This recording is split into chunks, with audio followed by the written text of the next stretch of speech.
और यहाँ पर झारखंड में कमाल का प्रदर्शन करता हुआ झारखंड मुक्ति मोर्चा और उनके साथ उनके सहयोगी दल दिखाई दे रहे हैं। अब कौन कौन से वो फैक्टर है उस पर हम चर्चा करेंगे, लेकिन बड़ी खबर इस वक्त ये है, आपको बता दें जब से झारखंड राज्य बना है लगातार इस बारे में सवाल पूछे जाते रहे हैं कि वहां पर सरकारें खुद को रिपीट क्यों नहीं करती हैं। बीच बीच में हमने देखा निर्दलीय कितने ज्यादा वहां पर महत्वपूर्ण हो जाते हैं, कई बार टूट फूट भी हुई, लेकिन यहां पर ऐसा लग रहा है कि एक तो सहानुभूति जो सबसे बड़ा फैक्टर हेमंत सोरेन के लिए, वो जेल गए, उसके बाद वो बाहर निकले, उनकी ओर से कई योजनाओं का ऐलान किया गया। भारतीय जनता पार्टी के ऊपर आदिवासी वोटरों को लेकर लगातार उनकी ओर से सवाल पूछे गए और ऐसा लग रहा है हेमंत सोरेन के लिए यह मुद्दा काम करता हुआ दिखाई दे रहा है। अब तक के जो रुझान निकलकर सामने आए हैं, अगर 50 सीटों के साथ झारखंड मुक्ति मोर्चा अपने सहयोगियों के साथ यहां पर आकर खड़ा है तो यकीनन वो उसके लिए बहुत बड़ी कामयाबी, यानी कि एक तरफा जनादेश आप इसको कह सकते हैं। भारतीय जनता पार्टी काफी ज्यादा पीछे यहां पर आपको दिखाई दे रही है, जबकि महाराष्ट्र से 288 में से 216 पर भारतीय जनता पार्टी प्लस 145 सीटें चाहिए देखिए सरकार बनाने के लिए, और कांग्रेस प्लस के लिए यह कितनी बुरी स्थिति है, यह दुर्दशा है एक तरीके से।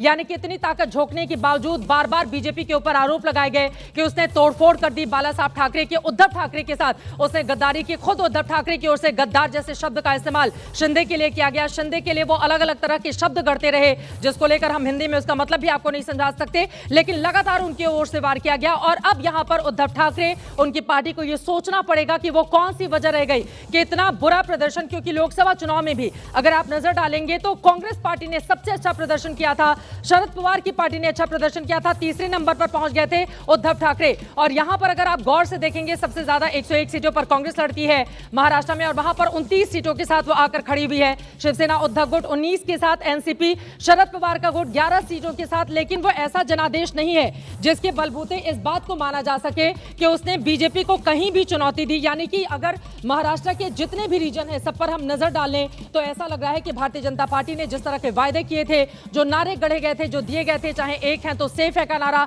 खुद प्रधानमंत्री नरेंद्र मोदी की ओर से दिया गया, उनकी ओर से कहा गया कि अगर हम बटेंगे तो बांटने वाले जश्न मनाएंगे, ये नारा भी वहां पर लोगों के बीच गया। जब खुद मुख्यमंत्री से मैंने बातचीत की इस बाबत तो उनकी ओर से कहा गया कि ये नारे हमारे लिए काम कर रहे हैं, क्योंकि ये सही बात है कि अगर कंसोलिडेट होकर मुस्लिम वोटर्स एक तरफ वोट करेंगे तो यकीनन वो ध्रुवीकरण की कोशिश करेंगे। और यहां पर बीजेपी ऐसा लग रहा है हिंदू वोटरों को एकमुश्त अपने पाले में लाने में कामयाब हो गई है। लाडली बहना योजना, महिलाओं ने कई ऐसी विधानसभा हैं जहां पर पुरुषों के मुकाबले ज्यादा वोट किया। 2019 के विधानसभा चुनाव में आप देखेंगे तो भारतीय जनता पार्टी और उसके सहयोगियों को यहां पर ज्यादा वोट, क्योंकि अब तक के एग्जिट पोल के जो आंकड़े निकलकर सामने आए हैं, चाहे एक्सिस माई इंडिया के रहे हो या दूसरे, यही माना जा रहा है कि भारतीय जनता पार्टी उसके सहयोगियों के लिए महिलाओं ने ज्यादा वोट किया है। और ऐसा लग रहा है उसका पूरा फायदा बीजेपी गठबंधन यहां पर लेती हुई दिखाई दे रही है।